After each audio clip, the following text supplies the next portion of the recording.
El mundo nos ha dado varias señales. Ya nadie necesita ser dueño de su auto para recorrer la ciudad. Ahora compramos todo para nuestro hogar sin salir de casa. Hoy en día, ser una compañía sustentable ya no es una novedad. La humanidad dejó de pensar en la Luna y también se propuso llegar a Marte. Vimos a diferentes mujeres liderar empresas, comunidades y naciones. Y pasamos de ser un país que exporta cobre a uno que también exporta talento. La señal es clara, nada está escrito. Diario Financiero, las señales hay que leerlas.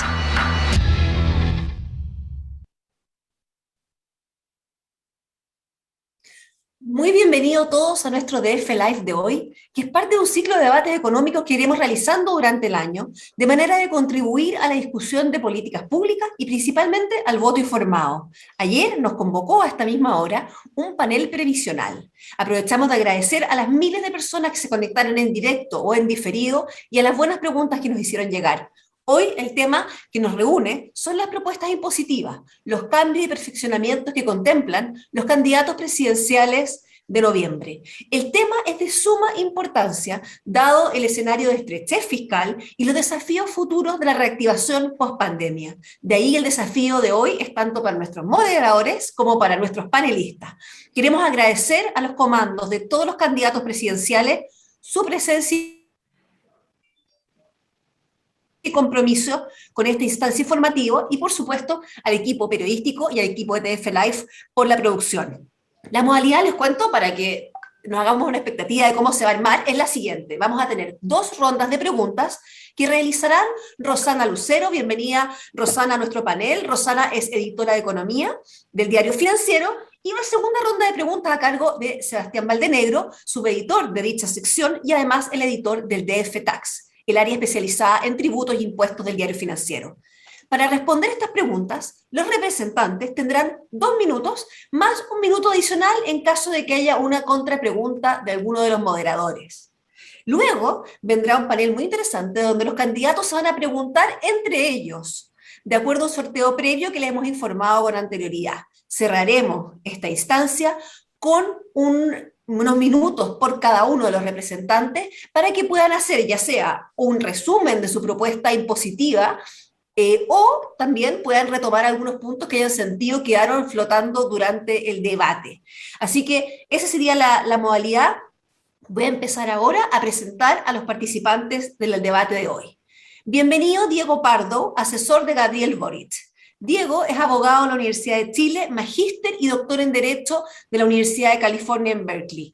Es profesor asistente del Departamento de Derecho Económico de la Facultad de Derecho de la Universidad de Chile. Su principal área de investigación es el análisis económico del derecho, especialmente en temas de diseño institucional, regulación económica y racionamiento judicial. Antes de asumir como coordinador programático de Gabriel Boric, ejercía como presidente ejecutivo de Espacio Público. Magdalena Brozovic es asesora de José Antonio Kast. Magdalena es abogada de la Universidad Católica, magíster en Dirección y Gestión Tributaria de la Universidad Adolfo Ibáñez y tiene estudio de diplomado en diversas casas de estudio. Se especializa hoy en asuntos corporativos, civiles, comerciales y reorganizaciones empresariales, locales y en el extranjero. Es socia del Estudio Brozovic y compañía, ha sido académica en las Universidades Católicas de Chile, el Desarrollo, OI y Finisterrae, y es hoy día presidenta del Comité Tributario de la Cámara Nacional de Comercio y miembro del comité de la CPC, del Comité Tributario, ¿se entiende? Roberto Álvarez, bienvenido nuevamente, ayer también nos acompañó, es ingeniero comercial y magíster en Economía de la Universidad de Chile y representa hoy a Carlos Maldonado en este panel. Es doctor en Administración de la Universidad de California, Los Ángeles. Es director hoy día de la Escuela de Economía y Administración y profesor titular del Departamento de Economía de la Universidad de Chile. Muy bienvenido, Roberto, y gracias por tu asistencia a nuestros debates.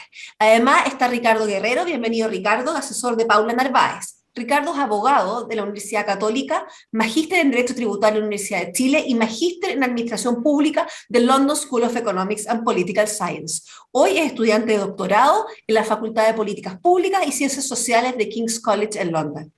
Fue asesor y coordinador de política tributaria en el Ministerio de Hacienda entre el 2014 y el 2018, donde tuvo un rol clave en el diseño de la reforma tributaria del segundo gobierno de Michelle Bachelet. Sus áreas de investigación son la tributación progresiva, grupos empresariales, burocracia y las leyes tributarias. Gracias, Ricardo, por acompañarnos. También en este panel se suma Rodrigo Wagner, asesor de Jasna Proboste. Rodrigo es doctor en Economía Política por la Universidad de Harvard y profesor de Finanzas en la Escuela de Negocios de la Universidad Adolfo Ibáñez. Es miembro del Grupo Económico hoy de la candidatura de Jasna Proboste, coordinado por Macarena Lobos. Su área de especialización son el crecimiento económico, el financiamiento de inversiones productivas en lo corporativo y lo fiscal. Es miembro del Comité de Expertos del Ministerio de Hacienda para proyecciones de balance fiscal estructural y además es miembro directivo de instituciones en financiamiento para la innovación. Bienvenido, Rodrigo. Y también sumamos a este panel a Gabriela Clivio, que es asesora de Sebastián Sichel. Gabriela es economista en la Universidad de la República de Uruguay, magíster en Economía de la Universidad Católica de Chile y magíster en Finanzas del ESE Business School de la Universidad de los Andes, con estudio de posgrado en universidades de York y Concordia en Canadá. Cuenta con pasos por Deloitte en Chile y Canadá, fue gerente general de la AGF en Zúrich y jefa de estrategia de Vantras Capital. Es economista en la ONU y en el gobierno de Uruguay, y también ha sido académica en las universidades de Chile, Católica y de Concordia en Canadá. Como ustedes verán, tenemos un panel de expertos de primer nivel. Los saludo a todos, los dejo en manos ahora de Rosana, que va a partir la primera ronda de preguntas, y Sebastián la segunda. Muchas gracias a todos, que tengamos un excelente debate. Muchas gracias, Marilí, por tus palabras.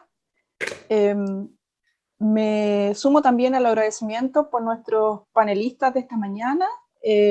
Lo invito además a conversar de impuestos, que siempre es un tema que genera alta expectación, pero lo hace especialmente hoy día cuando estamos viendo a las arcas fiscales sufrir el efecto de la pandemia. También le agradezco a la audiencia que nos acompaña esta mañana. Y vamos a iniciar esta ronda con Diego Pardo, representante de Gabriel Boric. Diego, ustedes como parte del programa tienen contemplado una reforma tributaria que busca recaudar entre 8 y 9 puntos del PIB en 2 periodos presidenciales. De llegar a la moneda en marzo del 2022, me gustaría que nos contaras cuáles son los cambios más urgentes de esta reforma tributaria que tienen prevista. Hola, buen día, gracias por la invitación. Cuando uno plantea esta idea de 2 periodos presidenciales, o de 6 a 8, un horizonte de 6 a 8 años, es conveniente considerar 2 cosas distintas en términos de gradualidad. Hay una gradualidad que uno controla y que quieres poder utilizarla con cuidado. Por ejemplo, la gradualidad que nosotros planteamos en el impuesto a los combustibles, una gradualidad que uno controla, legisla el primer día, implementa el primer día, pero buscas que, este tránsito hacia internalizar la externalidad del uso del combustible y por lo tanto, podemos entrar en detalles después, pero que seguramente significa multiplicar por bastante la tasa hoy día aplicable al impuesto a los combustibles. Uno utiliza esa gradualidad para disminuir el impacto social, ¿sí? En cambio, hay otras gradualidades que, por así decirlo, uno no controla, ¿sí? Que son las gradualidades que te imponen la realidad de los hechos. Y eso es lo que ocurre, por ejemplo, con el combate a la evasión, ¿sí? Entonces, si tú me preguntas... ¿Sí? No. Si tú me preguntas cuáles las urgencias, dónde tienen que estar puestas, la reforma tributaria ojalá avanzara como un paquete desde el día 1, pensando que hay ciertas cosas que hay que ir postergando en las gradualidades que tienes que controlar, y las urgencias, al menos del músculo administrativo del Estado, tienen que estar puestas precisamente en estas cosas que nos dificultan, por ejemplo, el combate a la evasión. Esas son las reformas que... O sea, legislativamente el ritmo tiene que ser rápido en toda la reforma. Administrativamente el foco tiene que estar puesto en la recaudación. ¿Pero tienen previsto desde ya qué cambios podrían ser los inmediatos o todavía eso está pendiente? No, por supuesto que sí. En términos de, por ejemplo, el combate a la evasión, tenemos un conjunto de planes. Algunos de ellos tienen que ver con simplificar el código tributario, simplificar la manera en que se pagan impuestos, con la desintegración del impuesto a la renta, eliminación de extensiones y regímenes especiales. Y además tenemos otras medidas institucionales que tienen que ver, digamos, con arreglos sobre cómo funciona el servicio de impuesto interno.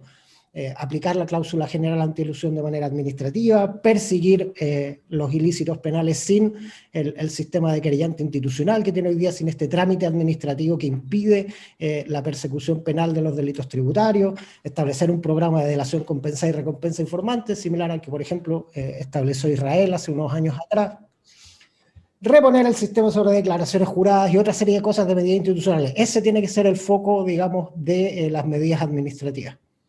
¿Y la gradualidad se mantiene? ¿Están pensando siempre en esta cantidad de años que hablamos? Porque su compañero de bloque, que perdió en las primarias, pensaba, digamos, en acelerar un poco los cambios. Lo que pasa es que, como te digo, hay gradualidades que son las que uno busca utilizar para amortiguar los impactos sociales de, por ejemplo, aumentar el impuesto a los combustibles, aumentar el impuesto al carbono. Son impuestos que uno tiene que utilizar para conseguir un diseño verde del impuesto y conseguir cambios de comportamiento en los agentes económicos. Y esa gradualidad, efectivamente, uno quiere diseñarla. Déjame con esto termino. ¿Puedo terminar? Sí. Esa gradualidad uno la quiere mantener. La gradualidad que tiene que ver como con la fuerza de los hechos y la dificultad de implementar programas administrativos, cambios institucionales, uno quiere acelerarla lo más posible. Son gradualidades distintas. Okay. Uno de diseño, que esa uno la busca, la persigue, lo que quiere es disminuir el impacto en sociales de la transformación ecológica. El otro uno trata de acelerarla lo más posible, que son los cambios institucionales. Muchas gracias, Diego. Creo que lo más difícil va a ser ceñirnos a los tiempos, pero bueno, en el fondo es para que podamos darle fluidez a la conversación.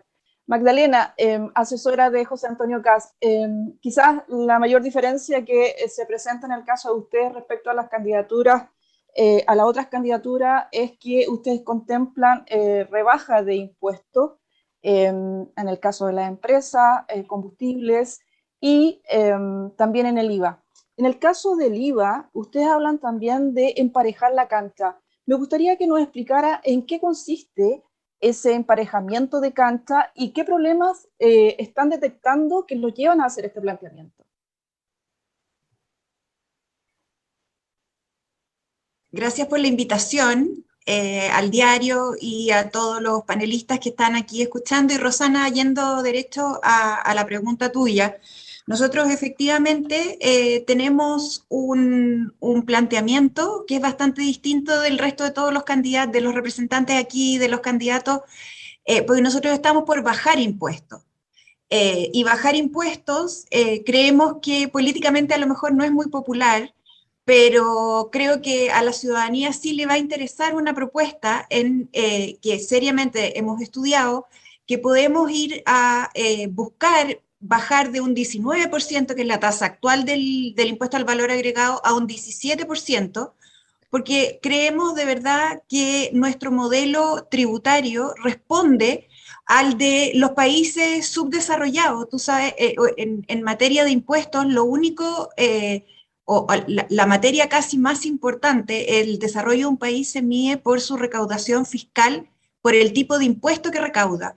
Entre más desarrollado es un país, menos recauda por la vía del impuesto al consumo, por el valor agregado. Entonces, se supone que nosotros debiéramos tender a aumentar los ingresos fiscales por el lado de los impuestos a las personas y a las empresas, y no por el impuesto al consumo. El impuesto al consumo, el 19% que hoy día tenemos, obliga a quienes tienen y a quienes tienen menos a contribuir de la misma forma al momento en que realizan un acto de consumo. Si tú compras un kilo de pan y ganas 500.000 pesos, y yo compro un kilo de pan y gano 2 millones de pesos, claramente el aporte que hacemos las dos matemáticamente es igual, pero parece que es bastante regresivo.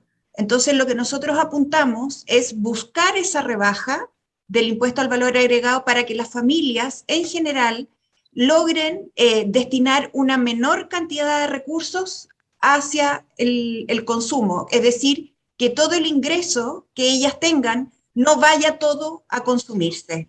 Entonces, pero de desde eso se trata, perdón. Sí. ¿De eso se trata, emparejar la cancha? ¿Cómo lo logras? Bueno, existe en nuestro planteamiento un planteamiento bastante parecido a la gente de Sichel, en el sentido de, por vía de transferencia directa, el IVA que se consume por los ciudadanos, por los contribuyentes, en ciertos rangos de rentas, poder obtener una transferencia directa a sus cuentas del Banco Estado. Entonces, si yo estoy dentro del rango que en definitiva podamos definir, y yo hago consumo de impuesto al valor agregado, es decir, compro pan, leche, etcétera, voy a poder tener la transferencia directa, es decir, la devolución que el fisco va a hacer a mi cuenta individual para que yo pueda aprovechar ese IVA que yo consumí en las circunstancias en que tengo una menor capacidad contributiva, pero debo contribuir igual, porque igual estoy consumiendo 1 kilo de pan, en el ejemplo. No sé si con eso... Sí, muchas gracias. Muchas gracias, Magdalena. Ahora es el turno de Roberto Álvarez, asesor de Carlos Maldonado.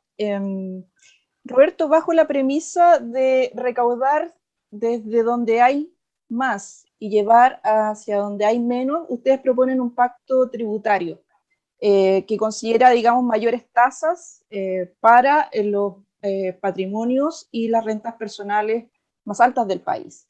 ¿En qué fórmula están pensando en cada uno de esos ámbitos?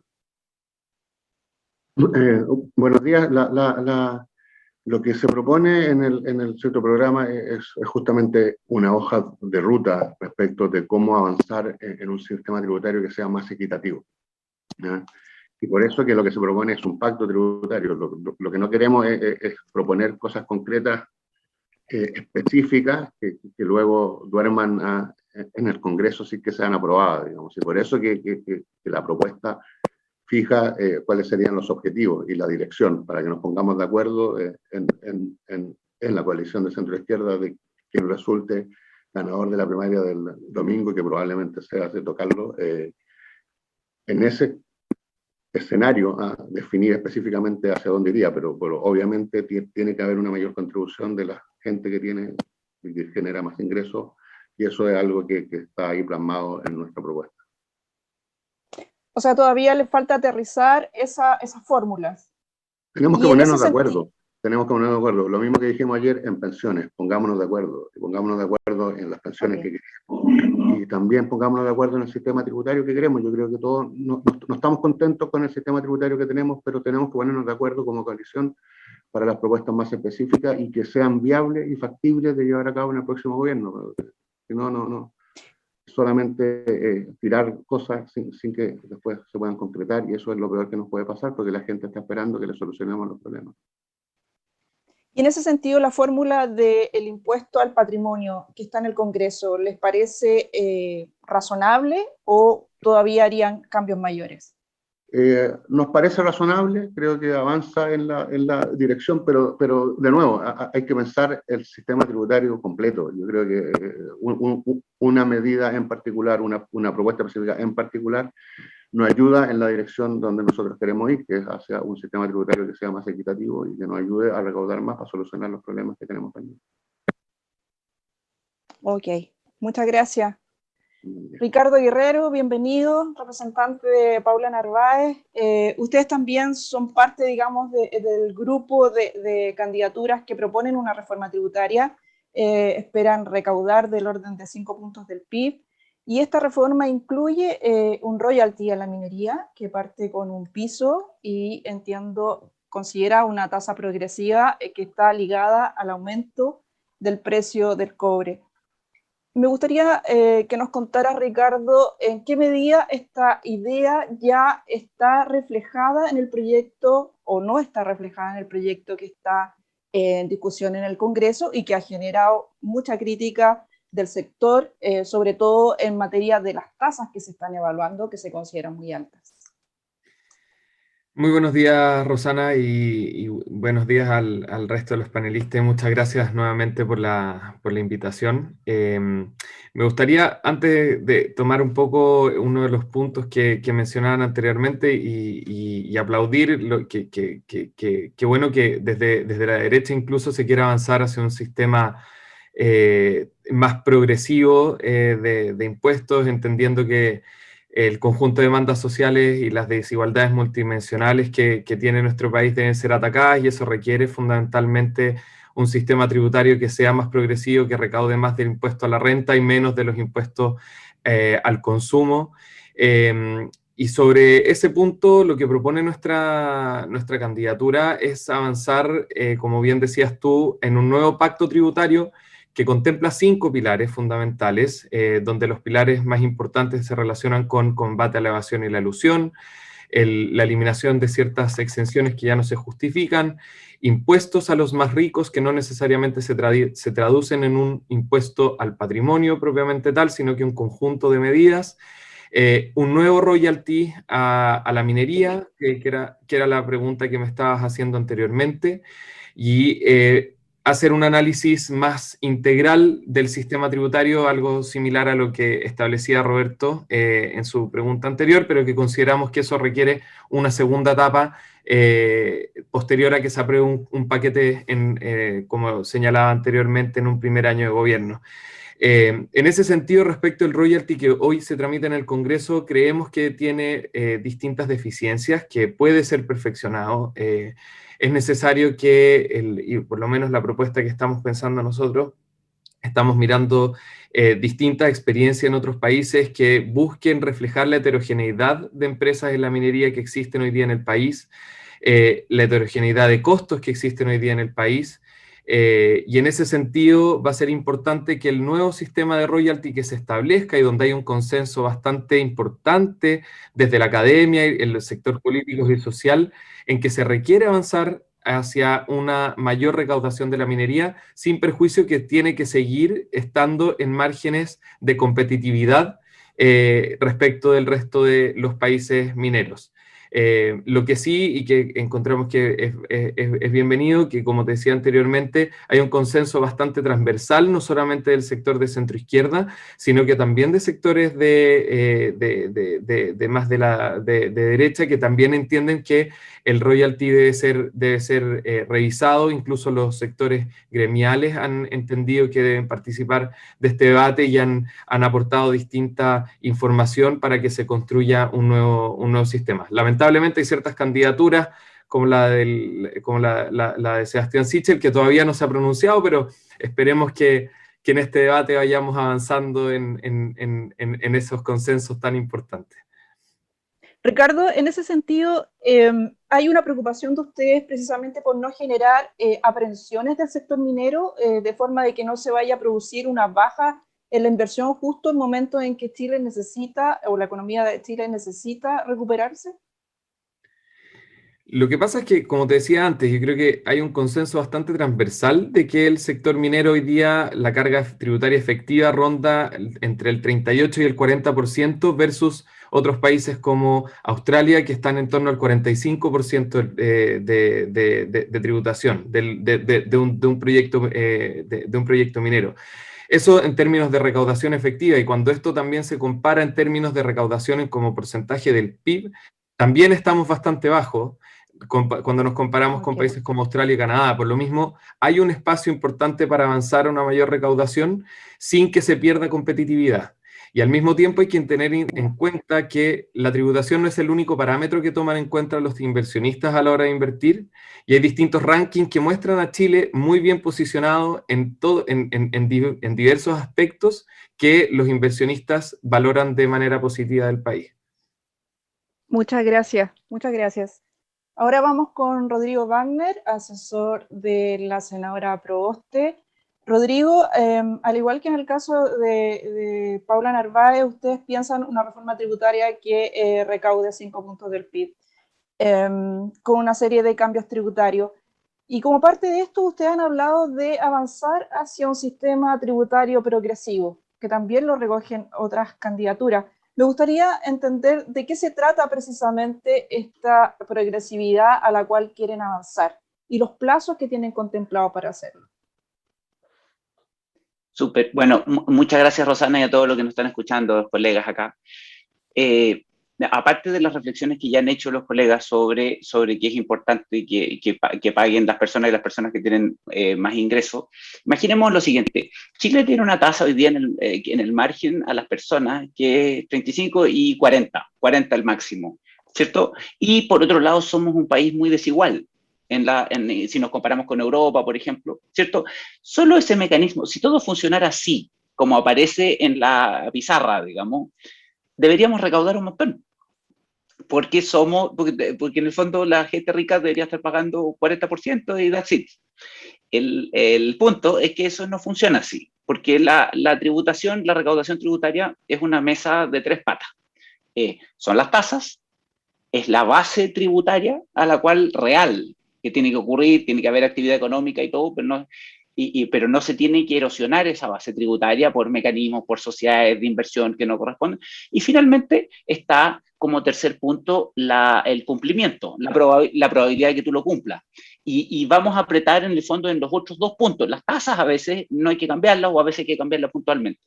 En lo que, un poco por facilidad, para contrastar un poco con Ricardo, tomamos también la idea de que los impuestos al capital, lo importante es que sean efectivos.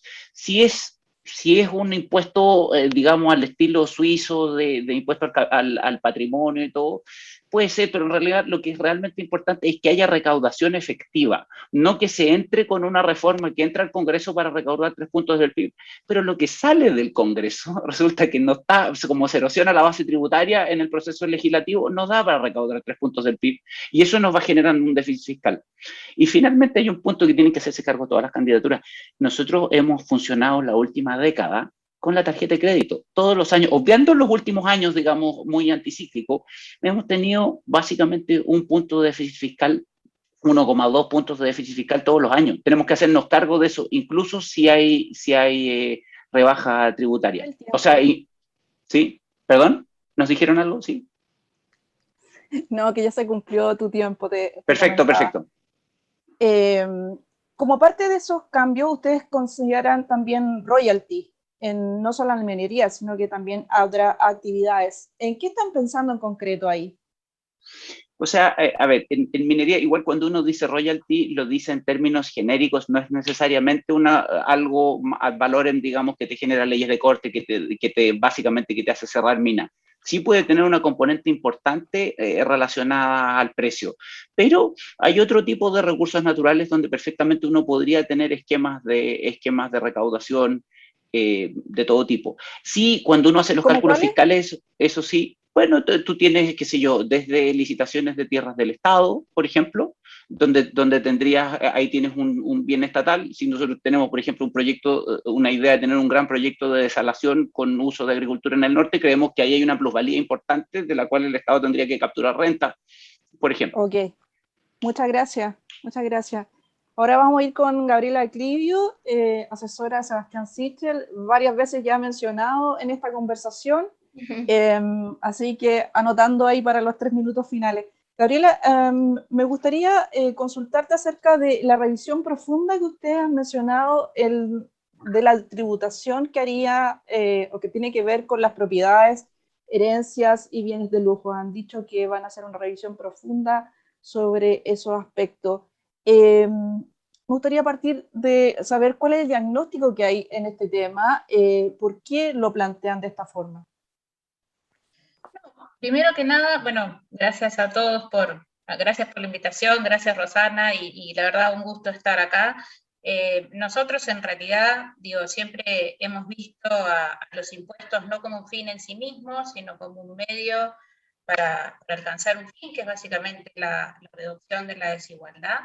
En realidad nosotros lo que hemos dicho y lo que siempre nos hemos preocupado de transmitir es el mensaje de que en el fondo una vez que uno ajusta y de alguna forma controla por ciertos factores estructurales la brecha en términos de la brecha tributaria que existe entre Chile y los países de la OCDE no es tal, no es la cifra del 4,7% que se menciona, sino que se reduce a 3%, a 3,2% cuando uno lo ajusta por nivel de ingreso, después sigue reduciéndose hasta llegar a prácticamente un 1,3% del PIB después de ajustar por 3 factores estructurales, y eso es lo que han mostrado estudios que se han realizado con muchísimo rigor académico. Entonces, la idea nuestra no va por el tema de aumentar la carga tributaria, porque estamos en niveles similares a los de la OCDE.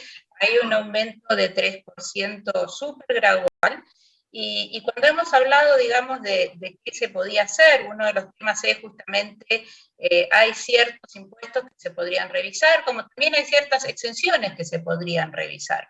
O sea, siempre pensando en que en el fondo hoy en día la carga tributaria está cerca del 20% del PIB, y tenemos que pensar que cuando nos comparamos con la OCDE, con quien tanto nos gusta compararnos, hay un 85% de las transferencias en términos de seguridad social en la OCDE se hacen a través de impuestos, que en Chile eso alcanza solamente el 20%.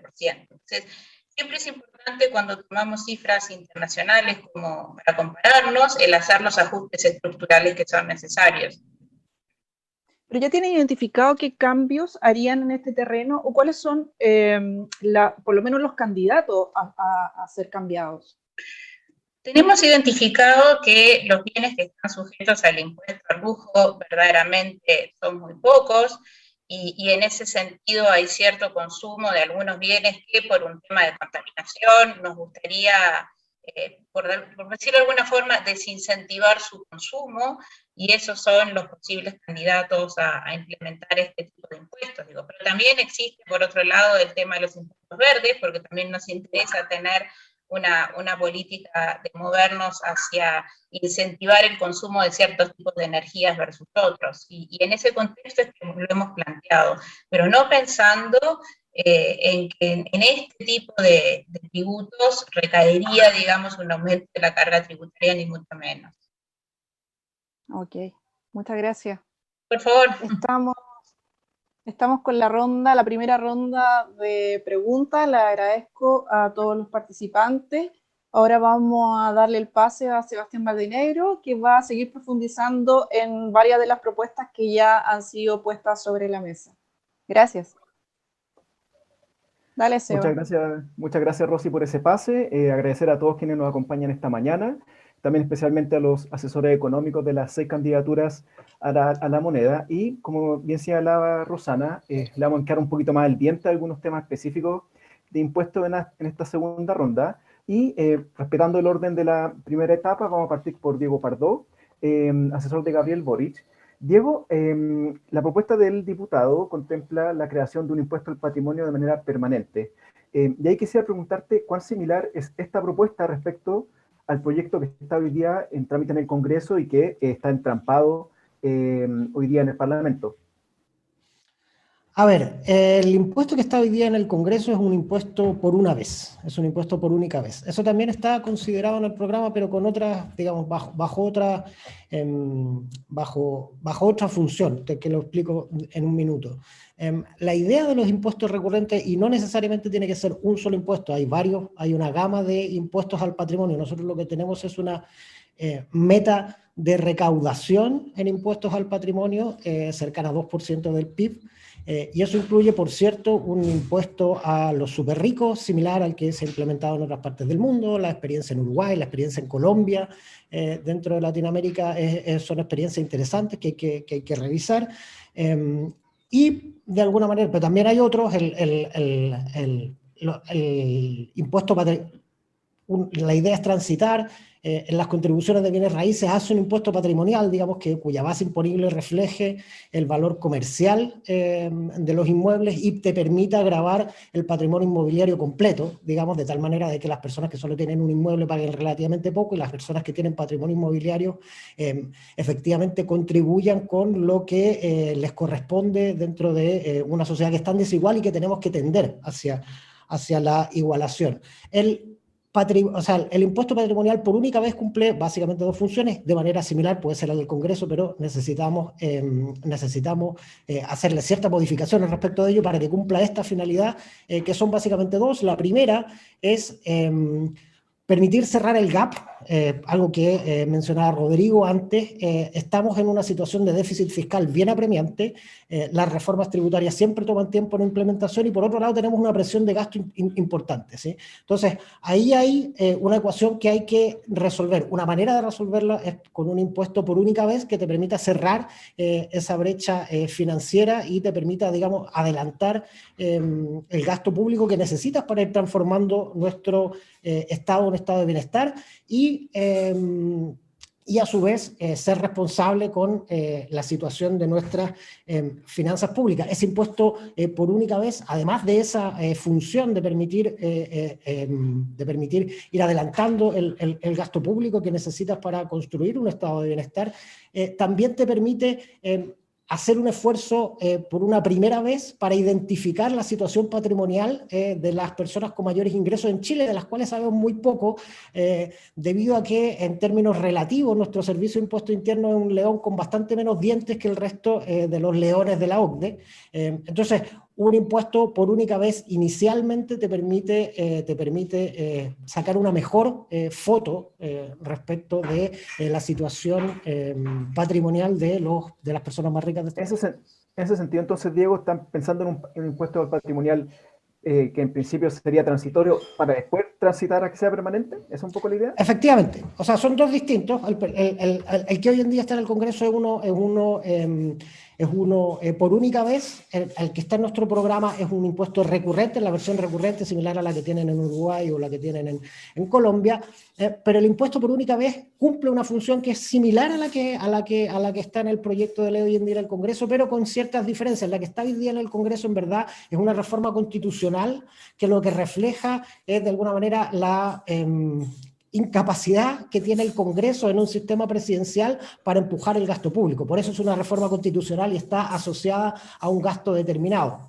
Una vez que nosotros estemos en el Congreso, si es que los votantes así lo deciden, o sea, una vez que nosotros estemos en el gobierno, si es que los votantes así lo deciden, lo que hay que hacer es transitar para que ese impuesto por única vez cumpla esta finalidad de permitirte cumplir tus promesas electorales, de transitar hacia un estado de bienestar y cerrar la brecha. La última pregunta ahí, Diego, solamente para aclarar, porque la propuesta de Janine Jadwe establecía una suerte de impuesto de salida para los contribuyentes que perdieran su residencia fiscal debido al impuesto al patrimonio. ¿Ustedes eso lo van a considerar como parte de la propuesta final de Gabriel Boric? O sea, lo que pasa es que los mecanismos para implementar este impuesto es parte de las conversaciones que tenemos que tener para diseñarlo de tal manera de que efectivamente evite los problemas de elusión que tú estás mencionando. Está todo sobre la mesa. Eso es un problema, ese es un tema de diseño que hay que considerar cuando, digamos, aterricemos esta reforma. Perfecto, muchas gracias, Diego. Ahora pasamos a Magdalena Brozovic, asesora de José Antonio Kast. Ya conversamos de este tema en la primera parte respecto de las rebajas de impuestos que está proponiendo el exdiputado. Hay que preguntarte, Magdalena, ¿cómo van a compensar finalmente la menor recaudación que se va a generar producto de la rebaja del impuesto corporativo y el IVA? Porque me imagino que estamos hablando de montos bien importantes en términos fiscales. Sí, a ver, Sebastián, me gustaría aclarar algunos conceptos porque siento que estamos en un nivel de debate que a lo mejor, en mi opinión, podríamos llevarlo y verlo de una manera distinta. Aquí siempre estamos hablando de que vamos a ir a buscar más recursos para que el Estado tenga y así le pueda entregar a los ciudadanos. Hay una lógica o una mecánica que nosotros no compartimos, porque si bien todos tenemos la obligación de contribuir, también está la obligación del Estado de ser eficiente en la administración de los recursos. Entonces, estamos en una discusión solamente de qué es lo que vamos a hacer para aumentar los impuestos, qué es lo que vamos a hacer para aumentar la recaudación. Entonces yo digo también al mismo tiempo, y me parece súper legítimo que lo podamos discutir, es por qué no podemos ver también qué se puede hacer en la otra cara de la moneda. Hoy día los recursos fiscales, y por décadas ha sido, imagínate, el gasto público aumentó desde un 17% a un 30% del PIB entre el año 2007 y el año 2020. 30%, de 17 a 30. Entonces tenemos un Estado gordo, ¿no es cierto?, con alguna grasa que tenemos que desgrasar, tenemos que sacar, y por lo tanto nuestro discurso, como te decía, sí hay que contribuir, pero ojo con la contribución, porque eso no es infinito. Aquí sentimos que los ciudadanos, o los súper ricos, o los más o menos ricos, o los que no lo son tanto, lo único que tenemos, la lógica es pensar en cómo, ¿no es cierto?, extraer más recursos. Y yo creo que ese es un discurso equivocado. Tú me preguntabas por la baja de los impuestos, cómo nosotros pensamos compensar. Bueno, tú sabes que la mejor recaudación que ha tenido el fisco en materia histórica fue cuando se tenían tasas más bajas de impuestos de primera categoría. Los datos así lo indican. Entonces, a mí me parece que si nosotros somos rigurosos en el análisis de lo que ha ocurrido en la historia y no especular respecto de lo que podría suceder, es ver qué es lo que pasó cuando las tasas de los impuestos corporativos eran relativamente bajas en relación con lo que tenemos hoy día. Hoy día tenemos un impuesto corporativo 60% más alto de lo que era en el año 2007. Entonces, en ese sentido, ¿no tienen consideradas medidas para hacer más progresivo el sistema tributario al margen de la rebaja del IVA? ¿Cómo se llama al principio? No, nosotros no estamos por aumentar la progresividad en el pago de los impuestos. Nosotros creemos que la rebaja de las tasas es nuestra bandera de lucha, así como también es muy importante, como te decía, el análisis de la otra cara de la moneda, cómo se gasta. Esto es una cuestión simplemente de ser dueña de casa. Yo tengo 4 niños, administro un presupuesto familiar y resulta que por más que mis niños me quieran seguir pidiendo plata para los distintos panoramas, no hay, ¿ok? Mis ingresos son 100 y por lo tanto lo que se gasta ojalá sea 90, para que me dejen algo para ahorrar. Nosotros pensamos exactamente lo mismo con el plan de gobierno de José Antonio. Muchas gracias, Magdalena. Ahora pasamos a Roberto Álvarez, asesor de Carlos Maldonado. Roberto, el programa del presidencial del Partido Radical contempla reducir el IVA a los productos básicos o incluso devolverlo a las familias más vulnerables. Ahí quería preguntarte, ¿cómo van a lograr que ello no termine beneficiando, por ejemplo, a los contribuyentes o personas de más altos ingresos o traspasándose a la clase media, que probablemente no necesariamente sea el grupo al que están tratando de beneficiar con esta medida? Sí, bueno, nuestra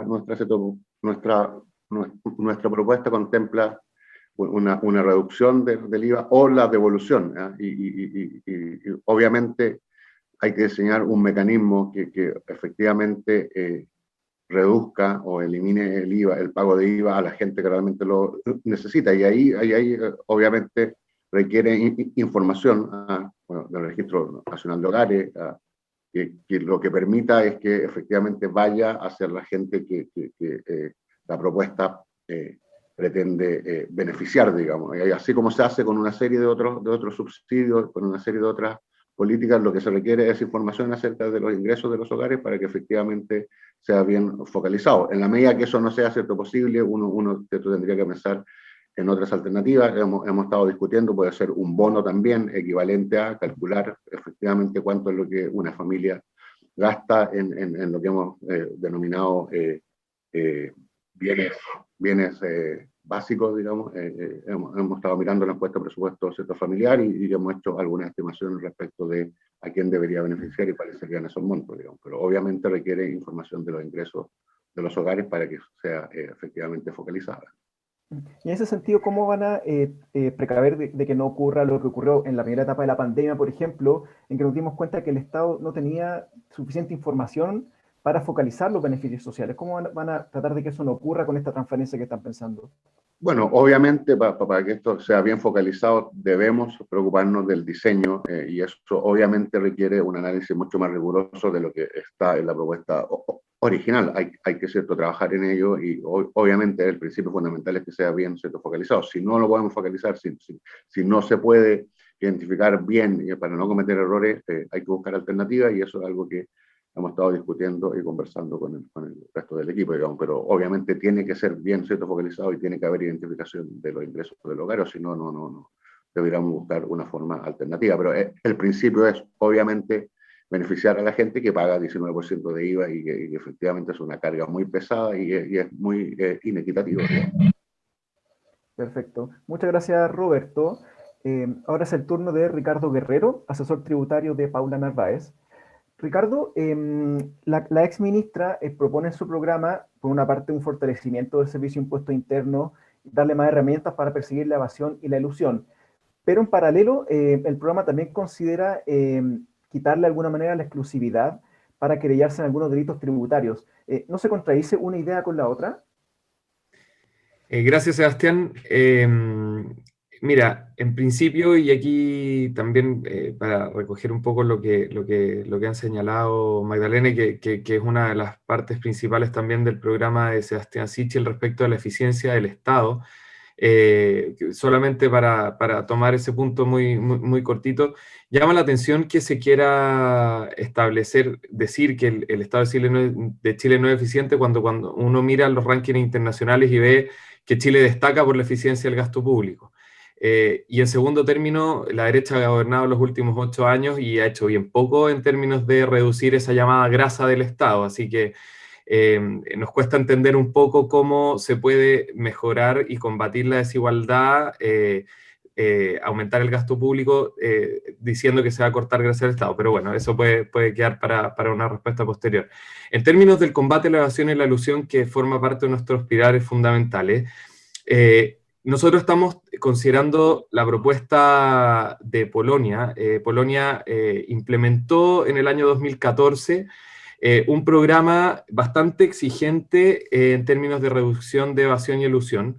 Redujo en 4 años alrededor del 50% de la evasión del IVA, bajando del 18% al 9% lo que tenían en evasión del IVA, y alrededor del 30% en 2 años el impuesto a la renta. Y las medidas principales que se adoptaron en esta materia fueron fundamentalmente dotar de más herramientas legales al Servicio de Impuestos Internos Locales, en particular una norma antielusión que se pudiera utilizar, cosa que no ocurre hoy día en Chile porque no tiene el Servicio de Impuestos Internos la facultad administrativa de utilización de la norma general antielusión. En segundo término, tienen un registro diario de las transacciones bancarias de los contribuyentes que le llega a la autoridad tributaria.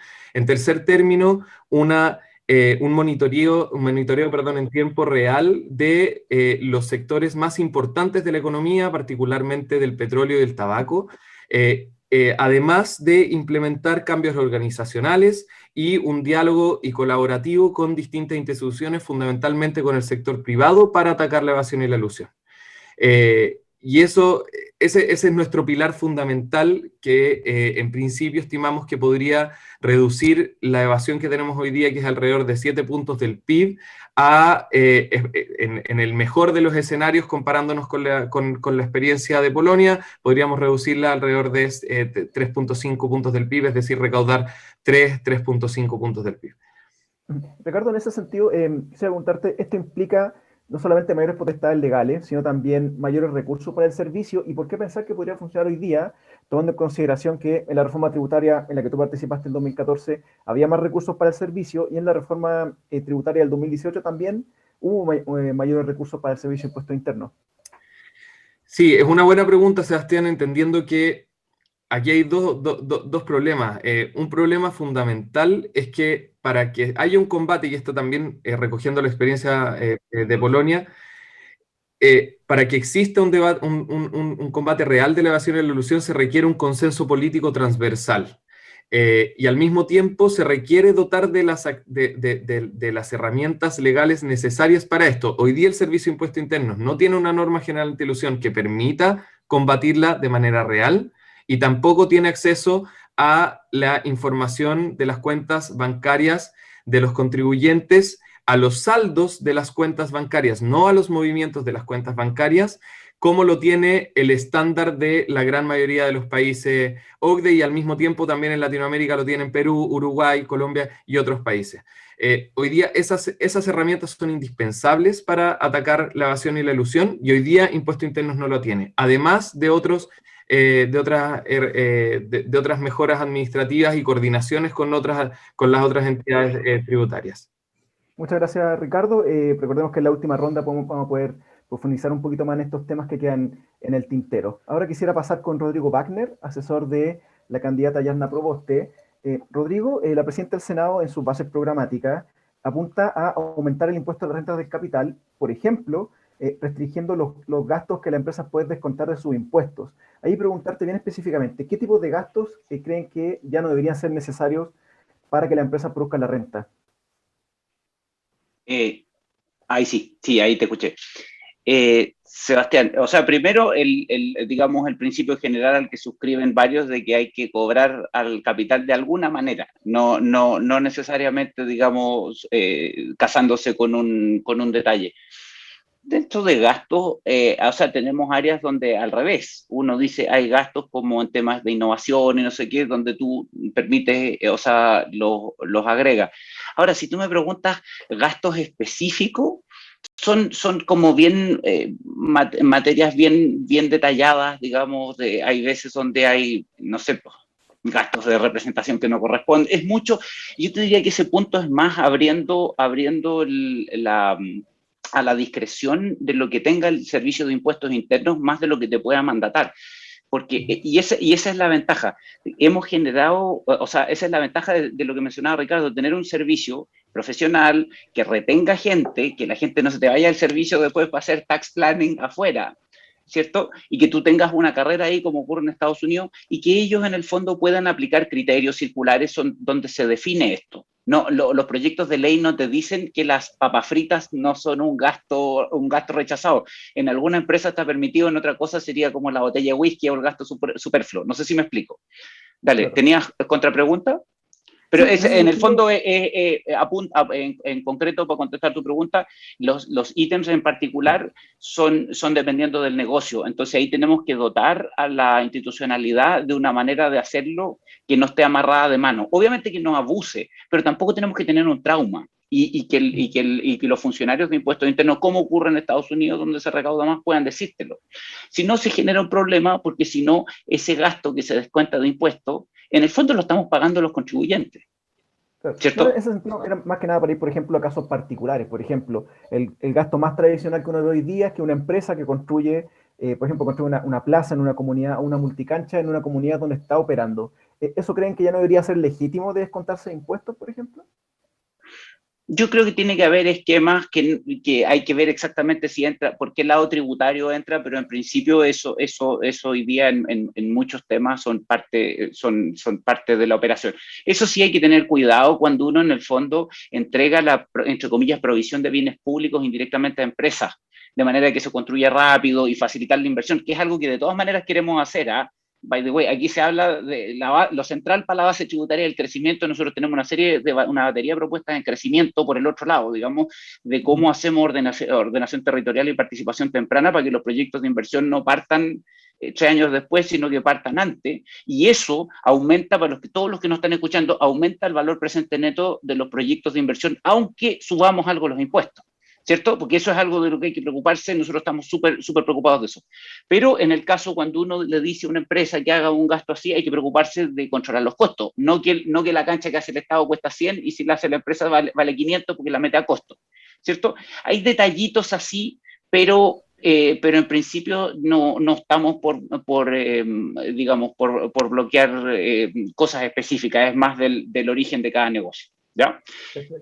Y el extremo son en empresas personales de asesoría que de repente se llevaron todo el food acumulado y uno nunca sabe a dónde se fue, digamos. En el fondo, que es una herramienta de elusión y evasión. Eso estamos en contra y para eso necesitamos un impuesto interno más fuerte.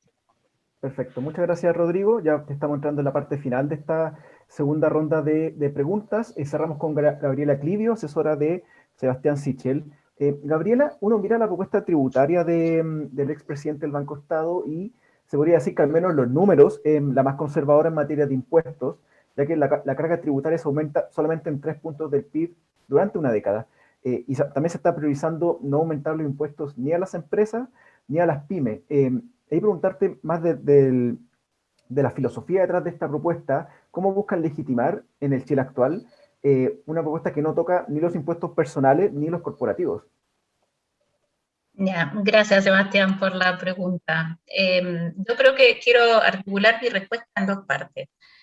La primera, como ya hablé en mi primera intervención, y como voy a respetar, como por este orden me toca el último, o sea, como contaba en mi primera intervención, la diferencia con la carga tributaria entre Chile y los demás países de la OCDE, sin ajustar por ningún factor estructural, pareciera ser 4,7. Cuando ajustamos por los 3 factores estructurales que de hecho ya mencioné, terminamos teniendo una diferencia de 1,3.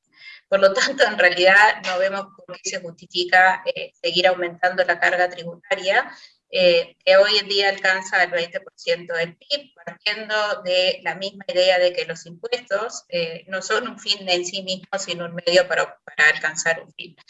Entonces, en ese espíritu, digamos, me parece que un 3% en 10 meses, en 10 años, digo, es lo que necesitamos para financiar el programa que queremos financiar. Quiero igual hacer un par de puntualizaciones, ya que se mencionó varias veces la reforma tributaria que se hizo en Uruguay. Digamos, cuando se hizo una reforma tributaria acá en Chile, la última, se introdujeron incertidumbres, digamos, que derivaron finalmente de una caída del crecimiento, que ha sido la variable más importante para disminuir la pobreza en el país, desde niveles del 40% en 1990. Pero con respecto a la reforma tributaria en Uruguay, lo que se consiguió básicamente fue una mayor progresividad del sistema tributario, pero no se consiguió una mayor recaudación. La carga tributaria en Uruguay, acá en Chile está en 20%, en Uruguay está en 18,2%. Lo que se hizo fue simplificar la estructura tributaria, porque básicamente solamente de los 30 impuestos que estaban vigentes, 4 recaudaban el 90% significaban el 90% de la recaudación. Y además se introdujo un impuesto a la renta de las personas en 6 tramos, cuya mayor tasa es del 25%, está por debajo de lo que se paga hoy en Chile. Hago referencia a esto solamente como un ejemplo de una reforma tributaria que introdujo progresividad, que simplificó la estructura vigente y que, sin embargo, no logró un aumento no logró ni un aumento de la recaudación ni una disminución en los niveles de pobreza. En el caso de Uruguay, también, igual que en Chile, la caída en los niveles de pobreza que vemos en los últimos años están relacionados y determinados por el crecimiento económico.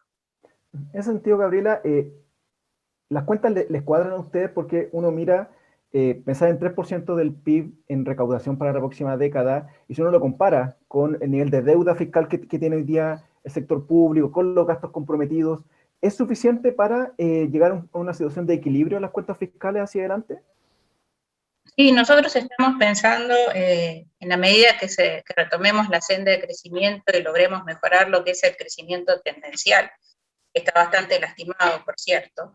En la medida que logremos recuperar el crecimiento tendencial, nosotros tenemos hoy un nivel de deuda que evidentemente, igual que los demás países del mundo, ha aumentado notoriamente, pero era necesario hacerlo, digamos, porque la verdad que la pandemia fue un factor externo que nos afectó a todos los países del mundo, y gracias a Dios habíamos tenido la prudencia fiscal para contar con los recursos necesarios para poder hacer frente a políticas contracíclicas. Nosotros pensamos que el tema de la sostenibilidad de la deuda está asegurado y llegaríamos a niveles de deuda sobre PIB un poco inferiores al 50%. O sea, nosotros no tenemos un tema de descuadre en las cifras, digamos, y en realidad no vemos la necesidad de aumentar la recaudación per se. O sea, lo vemos siempre encuadrado como un medio para lograr un fin. Perfecto. Muchas gracias, Gabriela. Quisiera agradecerle su participación en este bloque y le doy el pase ahora de vuelta a Rosana para la parte más sabrosa de esta discusión. Adelante, Rosy.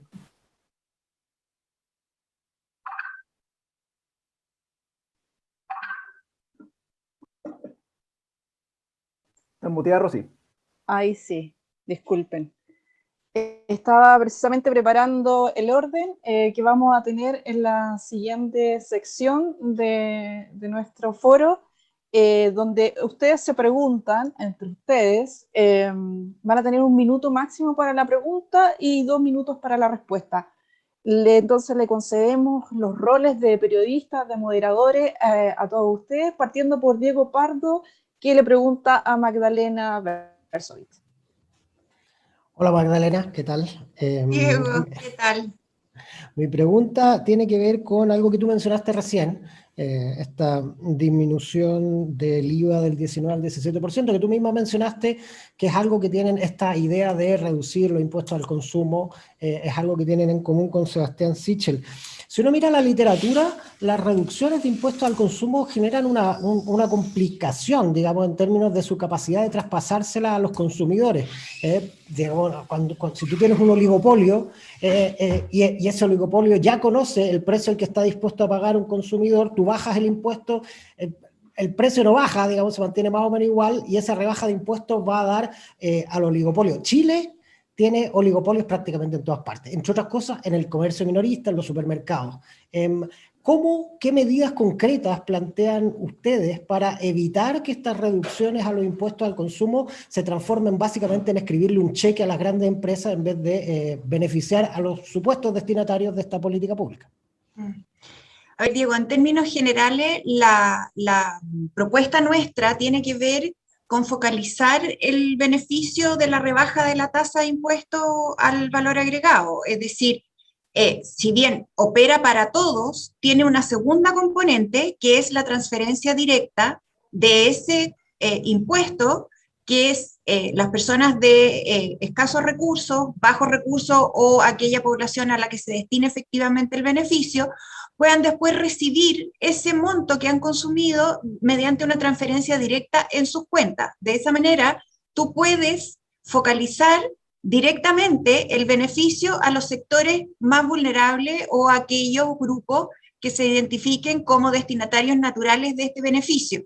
Ahora, lo que dices tú, que los empresarios en el fondo no traspasan a precio las rebajas de impuestos, si creemos en un mercado que opera, ¿no es cierto?, de forma relativamente sana, esperamos que la competencia entre ellas haga finalmente este traspaso a precio de la rebaja del impuesto al valor agregado. Pero nuestra propuesta apunta más bien a focalizar los destinatarios finales de quienes más consumen, o quienes más, en realidad no quienes más consumen, sino que tienen una mayor proporción de aporte al pago de impuesto al valor agregado, porque todo lo que gastan es para consumir. Ok, muchas gracias. Muchas gracias a los dos. ¿No hay contrapregunta? Okay.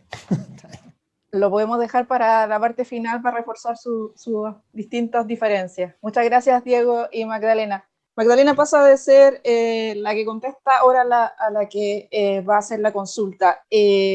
Magdalena le pregunta a Rodrigo Wagner.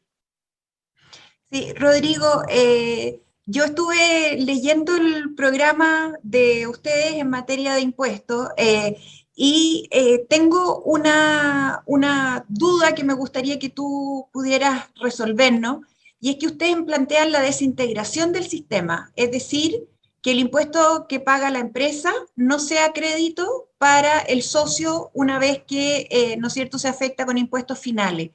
Entonces, quiero entender un poco cuál es la lógica de desintegrar el sistema completamente. ¿Qué es lo que están buscando? ¿Cómo van con eso a mejorar la recaudación, o cómo se va a plantear que eso va a generar un efecto positivo en términos de recaudación fiscal? Muchas gracias, Magdalena. Como para aclarar, uno del centro importante tiene que ver con todo el tema, más que con los temas, llamémoslo, de la línea de impuestos, de cómo corporativo se traspasa el impuesto personal por ese lado.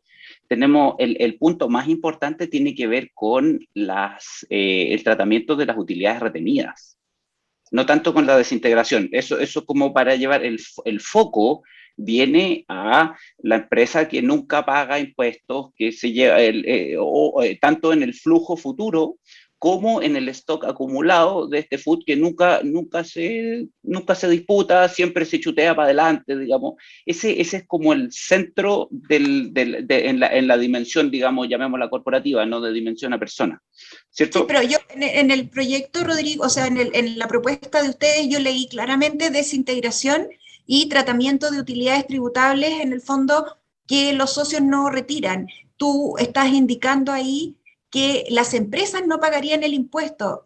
Para que las utilidades puedan quedar acumuladas en la empresa, necesariamente se tiene que haber pagado impuestos de primera categoría. Entonces, por eso te hago la distinción entre la desintegración del sistema, que es el planteamiento que tienen ustedes, y después como un punto aparte tienen el tratamiento de las utilidades que están en las empresas. Eso quería solamente que me aclarara, Rodrigo, porque desde esa perspectiva, el Fondo de Utilidades, ¿no es cierto?, tributables acumuladas en la historia, han tenido ya 2 leyes que permiten la salida, es decir, que la empresa se haga cargo del impuesto del empresario, y con eso dar por terminado el Fondo de Utilidades Tributables. Entonces, creo que también estamos hablando de resabio y de empresas, y de una cantidad de empresas de un universo bastante menor. Entonces, no sé si por eso no te quería plantear el tema de las utilidades acumuladas, porque me parece que es bastante menos, a pesar de que antes de que se den esta salida, Se nos está se cumpliendo había el tiempo. calculado que eran 3 PIB. Hoy día creo que es bastante menor lo que queda. Entonces, por eso la pregunta. Le damos unos segundos a Rodrigo para que complete, porque se nos está yendo el tiempo. Ya, bueno, como el punto central para nosotros es que haya un pago efectivo del capital, y uno de esos tiene que ver que los mecanismos indirectamente de elusión a través de que las utilidades retenidas se supone que se reinvierten en un negocio, pero no sirven para algo de un uso social relevante. Le hace la tasa social de descuento, le hace el costo de oportunidad de la deuda para Chile. Hay que entrar en una manera de frenar eso, porque es una estrategia de erosión de la base tributaria, en el fondo. Ese es el punto central y de fondo, y el mecanismo hay que generar una mayoría. Hoy día lo más complicado para todo lo que estamos discutiendo es que haya realmente una mayoría en el Congreso y en la Asamblea Constituyente, que nos va a imponer gastos. Ya, aquí hay que meterle realpolitik, digamos, a la discusión. Aquí va a haber más gasto. La Asamblea Constituyente, con todo respeto, no la controla la derecha, tampoco la controla la centroizquierda, tampoco la controla, pero sí algo que va a ocurrir es una presión por más gastos, de lo cual hay que hacerse cargo para que el país, las cuentas fiscales del país no quiebre. Eso es como el mensaje central para nosotros. Muchas gracias. Y gracias, Magdalena, por tu pregunta.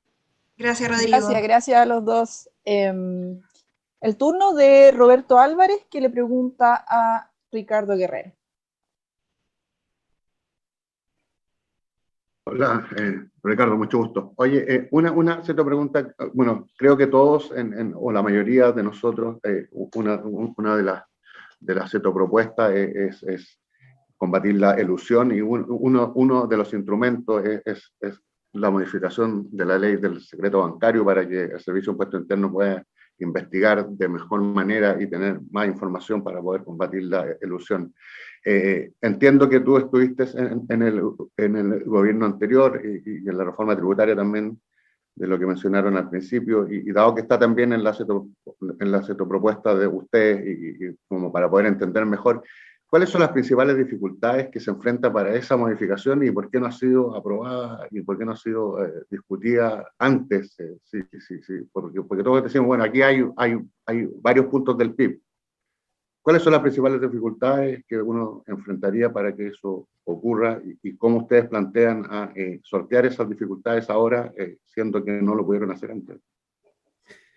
Muchas gracias, Roberto, por tu pregunta. Y como decía anteriormente, el tema esto no se trata de levantar el secreto bancario, y esto no se trata de que el gran hermano Impuestos Internos va a poder alterar la intimidad o meterse en la intimidad de las personas.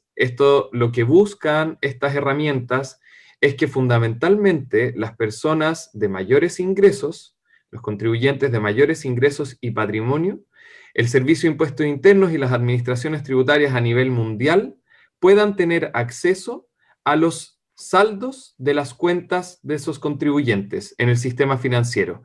Es decir, que las autoridades tributarias tengan una foto de dichos contribuyentes, de sus saldos a fin de mes o cuando exceden determinados montos, y que esos montos puedan ser contrastados con las declaraciones de impuestos de los mismos contribuyentes que autorreportan en las autoridades tributarias.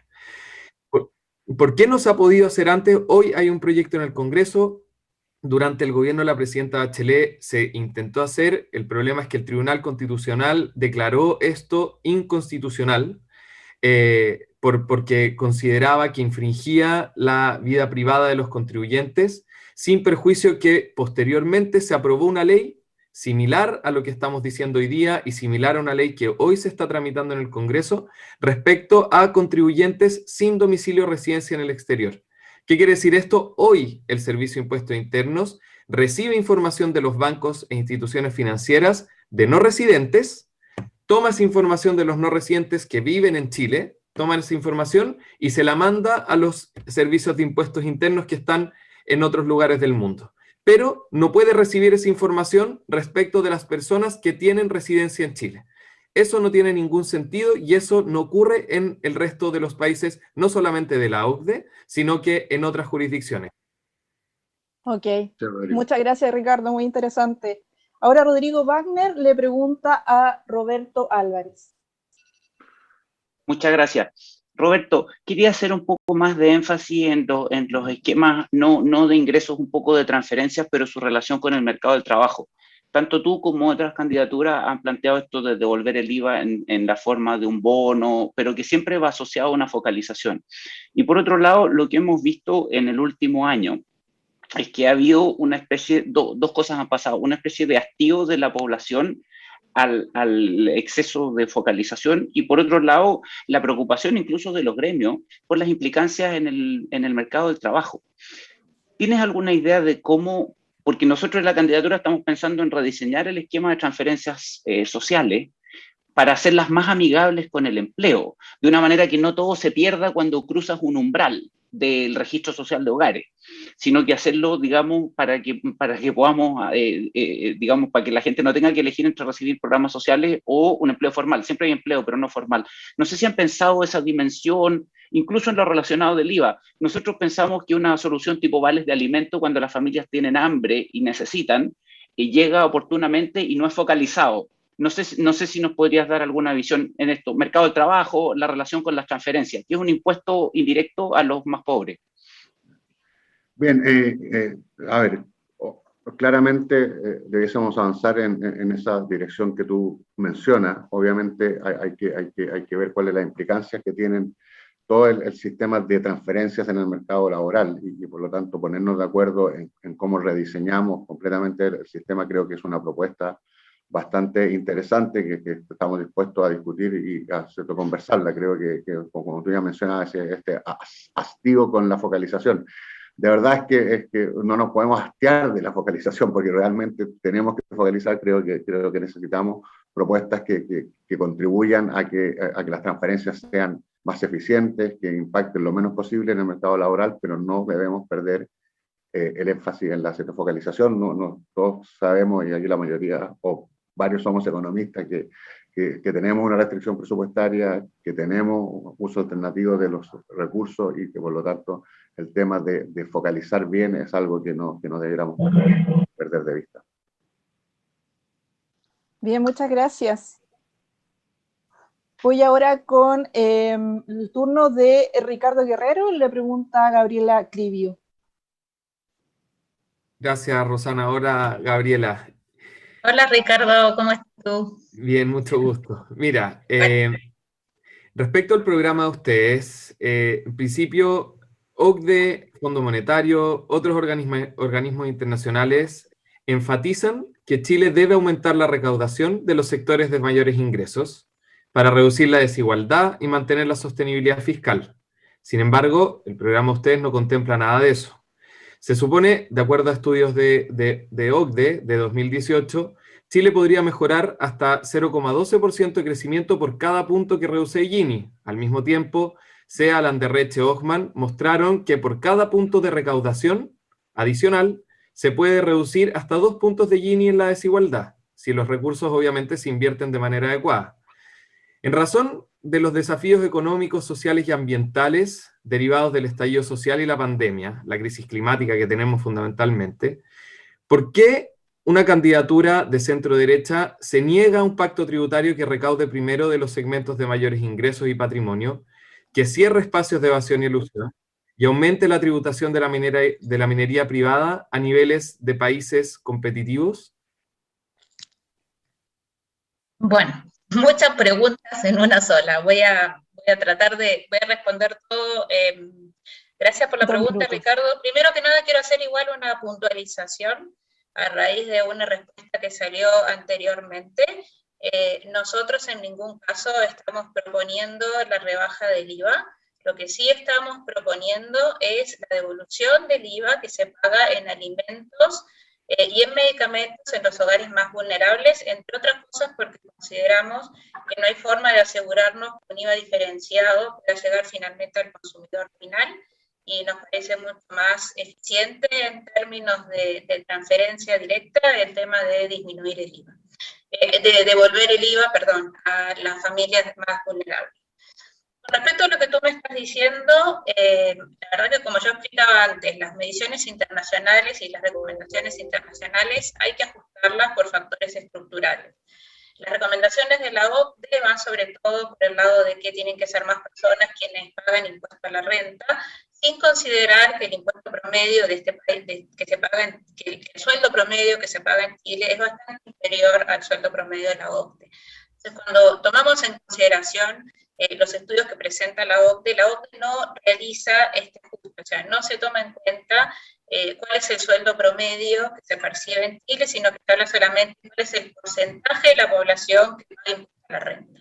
Obviamente, con un sueldo bastante menor que lo que se gana en los países de la OCDE, el tramo exento de impuesto a la renta, que es una de las principales críticas que contiene este estudio que has mencionado, queda de alguna forma, no te diría invalidado, pero queda como citado fuera de contexto.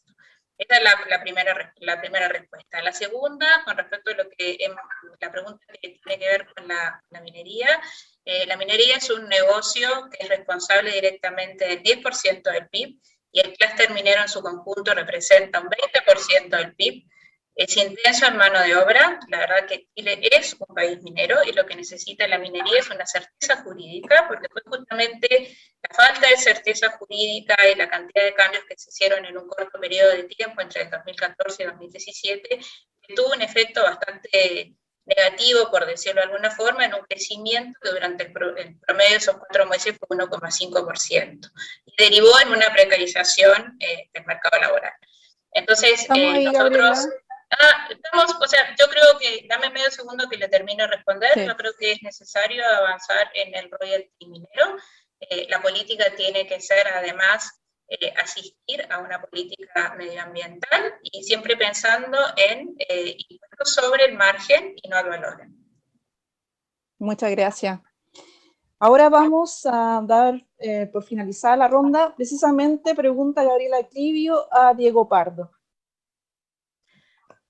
Me toca última siempre. ¿Verdad? Ahora me toca a mí cerrar. Tienes razón. Hola, Diego. Hola. Un gusto, de verdad. No nos habíamos visto en ningún Zoom. Básicamente mi pregunta viene por el lado de este 4% que se ha mencionado en el programa, que se piensa recaudar básicamente con el combate a la evasión.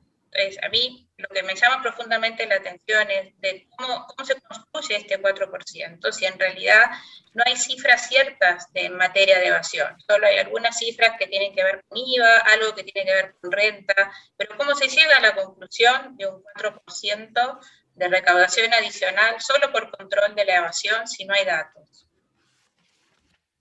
Ya, a ver, algo de datos hay, hay, digamos, un trabajo reciente de Michel Jorrat. En todo caso, lo que dice el programa es 3,5, no 4, pero está bien. Lo que sabemos, en términos de números gruesos, es que la evasión, según el propio Jorrat, 7,6 es la cifra en 7,6 el 2020, seguramente se ha subido y estaríamos más bien cerca del 8. Sabemos que el promedio de la OCDE es más bien 3. Entonces, digamos, si uno tiene una meta de reducirlo simplemente a la mitad, ahí tiene de alguna manera los 3,5. ¿Por qué es importante las metas de recaudación? Porque muchos programas previos también se han propuesto reducir la evasión, pero no se logra. Y la razón por la cual no se logra es porque el esfuerzo administrativo que necesitas para reducir la evasión es un esfuerzo administrativo bien demandante. Te pongo el ejemplo de Israel. Israel, a través de un programa de recompensa informantes, consiguió aumentar la recaudación fiscal el 2013 en cerca de un 30%. Pero una vez que bajó el esfuerzo, O sea, lo consiguió por un año en un 30% y después de que bajó el esfuerzo volvió a disminuir un 25%, ¿sí? Entonces, es demandante, requiere un esfuerzo administrativo importante de disminuir la recaudación. ¿Cómo consigues tú orientar la conducta del Estado para que efectivamente se oriente hacia allá poniendo metas ambiciosas? Esa es la idea, digamos, de esa meta de recaudación. Tener una meta lo suficientemente ambiciosa que una parte importante del financiamiento de tu programa dependa de ello, que se te vaya la vida presupuestaria en ello, es la única manera de que este desafío tan relevante, porque hay que recordar que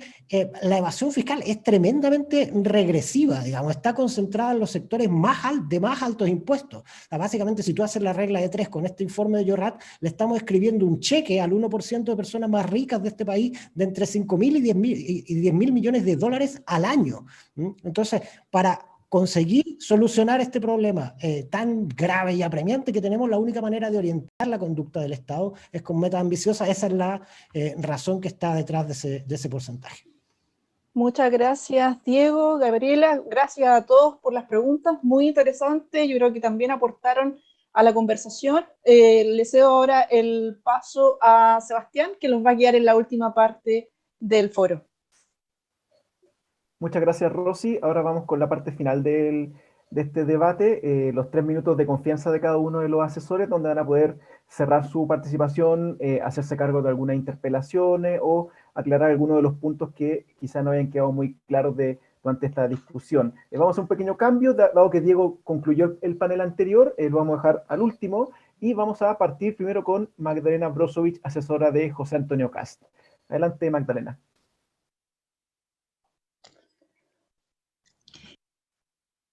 Por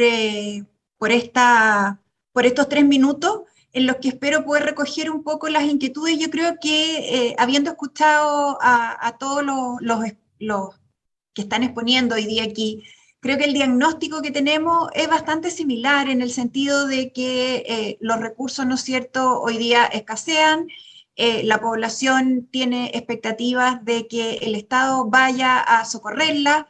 Entonces, tenemos que enmarcarnos en una discusión en que efectivamente los impuestos puedan, de alguna manera, traer paz a nuestra economía y no seguir en este vaivén. Desde el año 2012 en adelante hemos tenido sucesivas reformas tributarias que han sido traumáticas para Chile.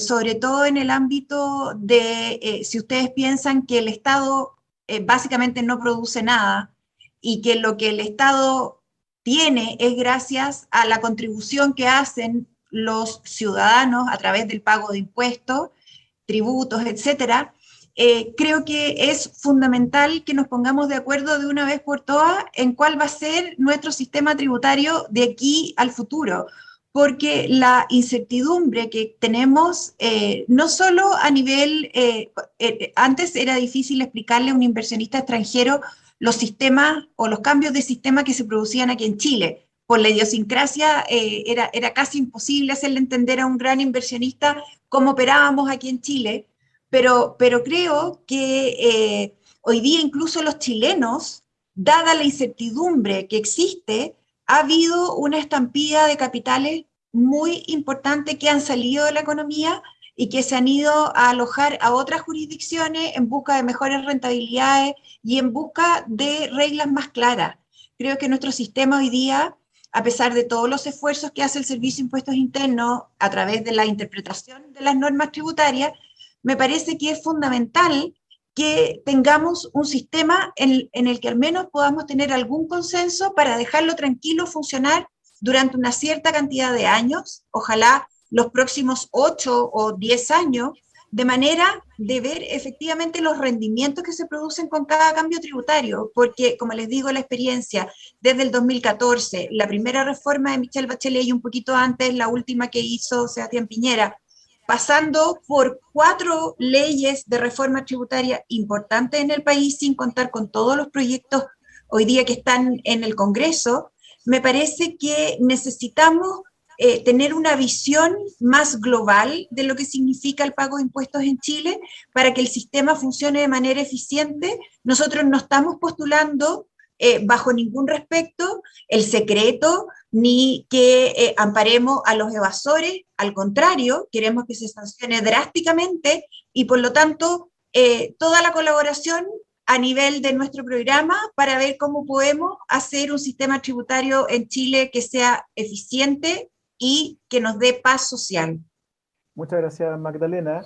Ahora el turno de Roberto Álvarez, asesor de la candidatura de Carlos Maldonado. Adelante, Roberto.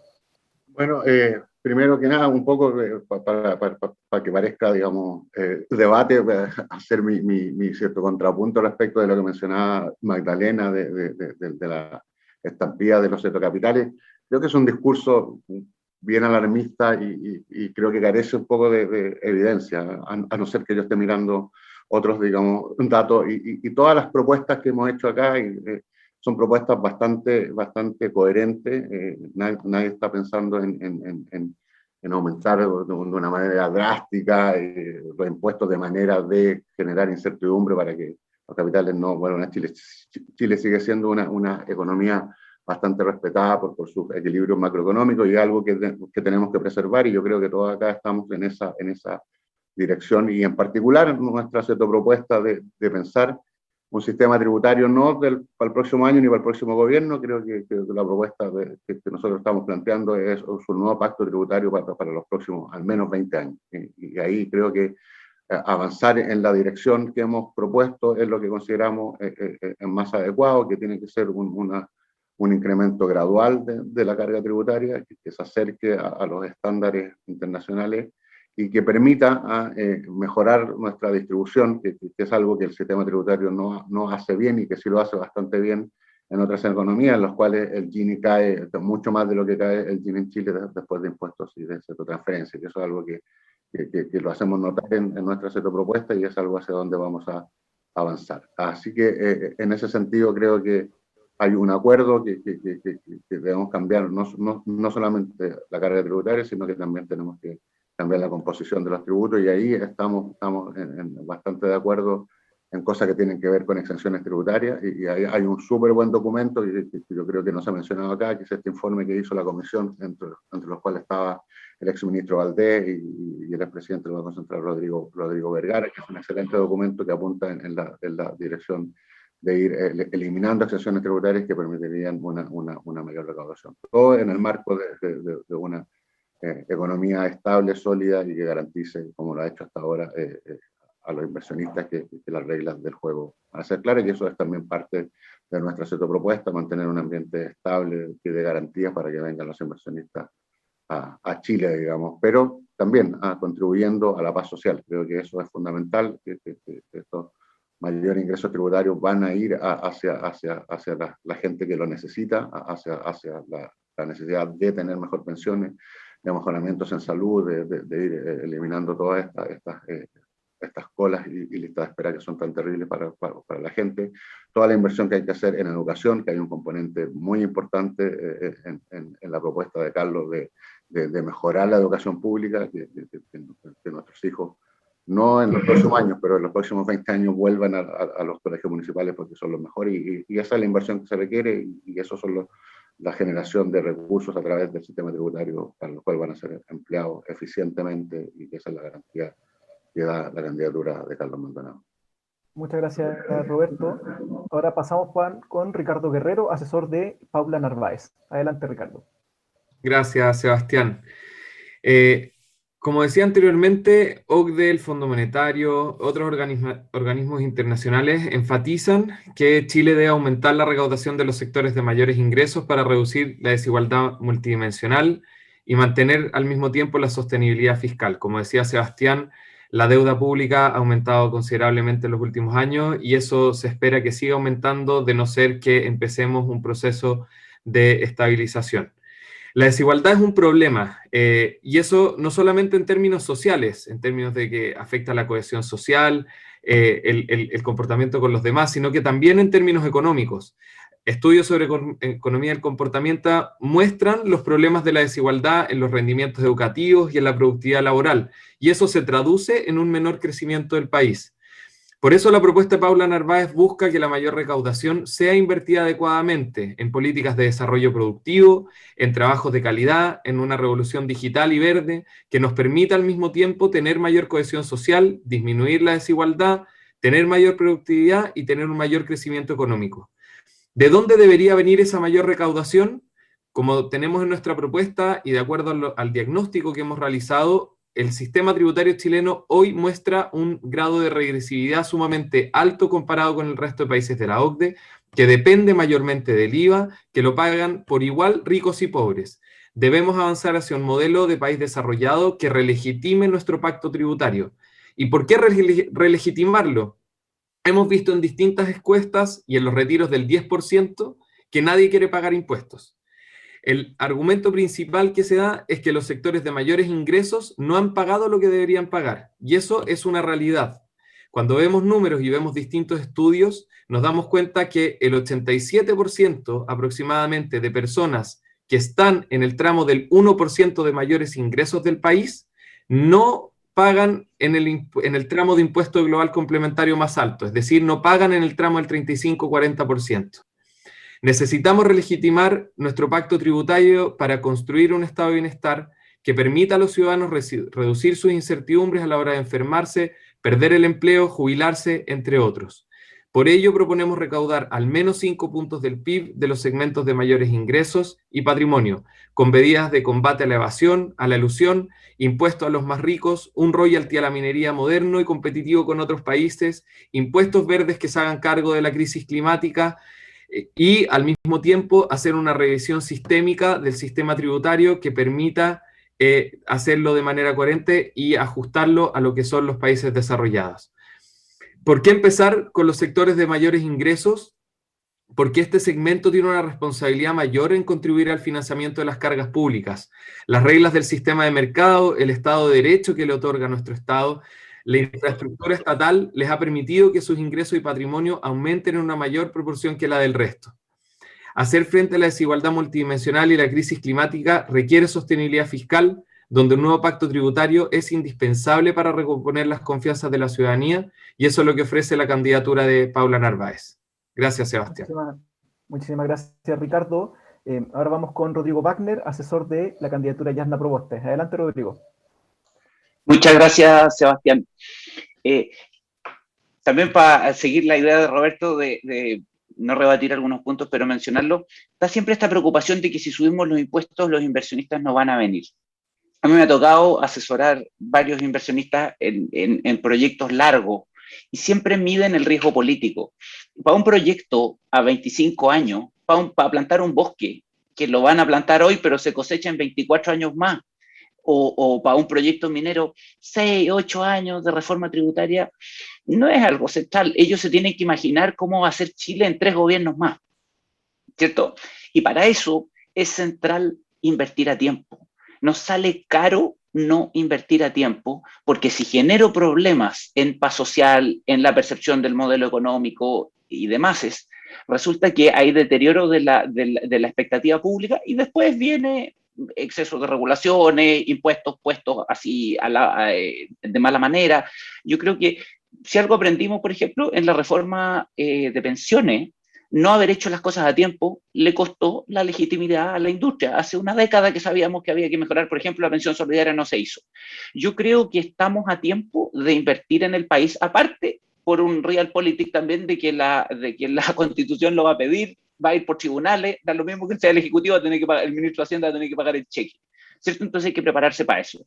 Nosotros, un poco en la línea de lo que mencionaba Ricardo, un financiamiento, digamos, más o menos del orden de 5 puntos del PIB podría empezar a ordenar las cuentas fiscales, pero si tomo un punto súper útil que dijiste, Magdalena, de la efectividad del Estado, yo creo que nosotros tenemos 2 áreas donde podemos, digamos, caminar y mascar chicle al mismo tiempo, en recaudación, pero al mismo tiempo tratar de mejorar cómo se usan esos fondos. Por ejemplo, muy poniéndose de acuerdo con los empleados públicos, en un acuerdo muy razonable, conversado con ellos, es factible pensar en cómo mejorar la carrera funcionaria, pero permitir que puedan entrar a otros servicios públicos, a otras áreas.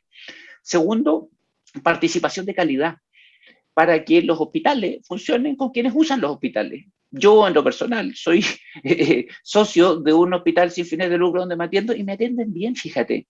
¿Por qué no puede funcionar así para la gente que se atiende en hospitales de provincia? Que tengan una, no que lo controlen, en ningún caso no estoy de acuerdo, Diego, con llenar esto del 50% de que los empleados manejen algo, pero sí que haya mejora en la calidad del gasto público. No solo es levantar impuestos.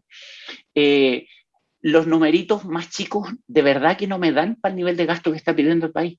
De verdad que no me dan. Sí tengo un comentario con respecto a lo de Diego, y yo sería cuidadoso con todos estos impuestos por una vez. La palabra por una vez, digamos, ya la aprendimos con la AFP, es una palabra que la uso con mucho cuidado en mi vida en muchas dimensiones. Y lo otro es que uno no quiere asustar a los dueños del capital, quiere cobrarle. Pero eso no necesariamente hay que asustarlos, digamos, a la primera. Tenemos impuestos verdes en el paquete, pero hay que ser conservador cuando uno habla de eso. Eso, simplemente mencionar que estamos preocupados del crecimiento y que no se afecte tanto el empleo en nuestra reforma. Muchas gracias. Muchas gracias, Rodrigo, por tu intervención. Ahora vamos con Gabriela Clivio, asesora de Sebastián Sichel. Adelante, Gabriela. Muchas gracias, Sebastián. Bueno, en estos minutos que me quedan, yo quisiera decir que este programa, en realidad, el programa de Sebastián Sichel, propone un cambio, y el cambio consiste en poner a las personas en el centro. A las personas en el centro de diferentes formas, digo, algunas de las cuales las voy a enumerar y otras probablemente no me alcance el tiempo. Pero no por poner las personas en el centro vamos a descuidar el tema de la sostenibilidad de las finanzas públicas, la productividad, que es un tema al cual estamos al debe en Chile hace mucho tiempo, y retomar la senda de crecimiento, porque no tenemos que olvidarnos que en realidad es gracias al crecimiento económico que pudimos reducir la pobreza desde los niveles del 40% que teníamos en el año 1990. Más allá de eso, este programa, digo, son temas de los cuales no hemos hablado hoy, pero que desde mi punto de vista son súper importantes.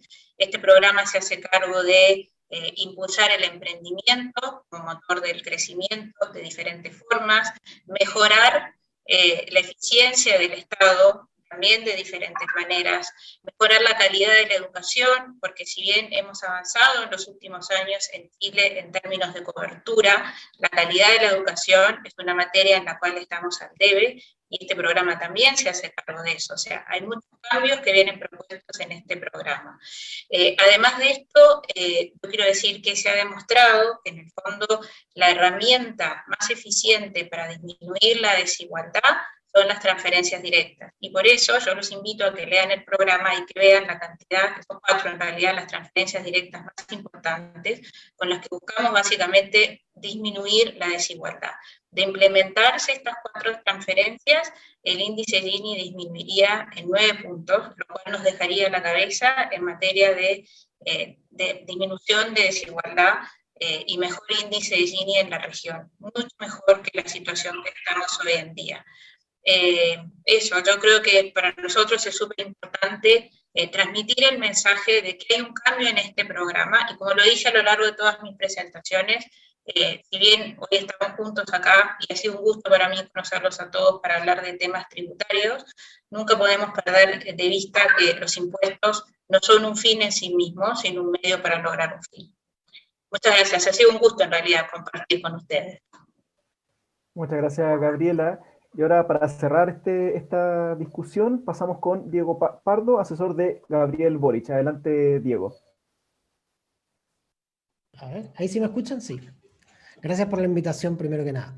Yo quiero cerrar con una pequeña reflexión sobre la idea de realismo. Chile hoy está en una situación donde su productividad está estancada hace décadas, donde la conflictividad social crece, donde estamos en una espiral donde se acelera la crisis climática y donde además a ello se agrega una situación fiscal crecientemente preocupante en términos de nuestro déficit, tanto real como estructural. En estas condiciones, ¿qué es realista? ¿Seguir la trayectoria actual o hacer algo? ¿Sí? Esa es la pregunta clave que yo creo que tienen que resolver los electores el próximo noviembre. Y desde mi perspectiva, realismo es hacer algo. respecto a esta trayectoria que no nos lleva hacia el lugar correcto. Nos lleva hacia acelerar la crisis climática, hacia agudizar los conflictos sociales, hacia empeorar nuestra situación fiscal y hacia perpetuar un país que se ha vuelto poco productivo en términos de su desarrollo económico. Algunos datos, ¿cómo utilizamos los impuestos para generar este cambio? Nuestro impuesto al diésel hoy en día es de 1,5 UTM. Si uno calcula la externalidad del uso del combustible, está cerca de 7 UTM. Si uno la calculara solamente para Santiago, es incluso más. Entonces, el desafío es elevar el impuesto al diésel óptimo. El impuesto óptimo al diésel debería ser 4 o 5 veces el que tenemos actualmente. Si uno mira el impuesto al carbono, la situación es peor. El impuesto al carbono hoy en día es de $5 la tonelada. En el mundo se está hablando de 30, $35 la tonelada. O sea, 6, 7 veces más de lo que nosotros cobramos por tonelada emitida. Por el lado social, lo mismo. Hablaba hace un minuto que la evasión fiscal está concentrada en el quintil más rico y en el 1% más rico. Si uno mira los datos, le estamos haciendo un cheque de entre 5 y 10 mil millones de dólares a las personas más ricas de este país, a las 200.000 personas más ricas de este país.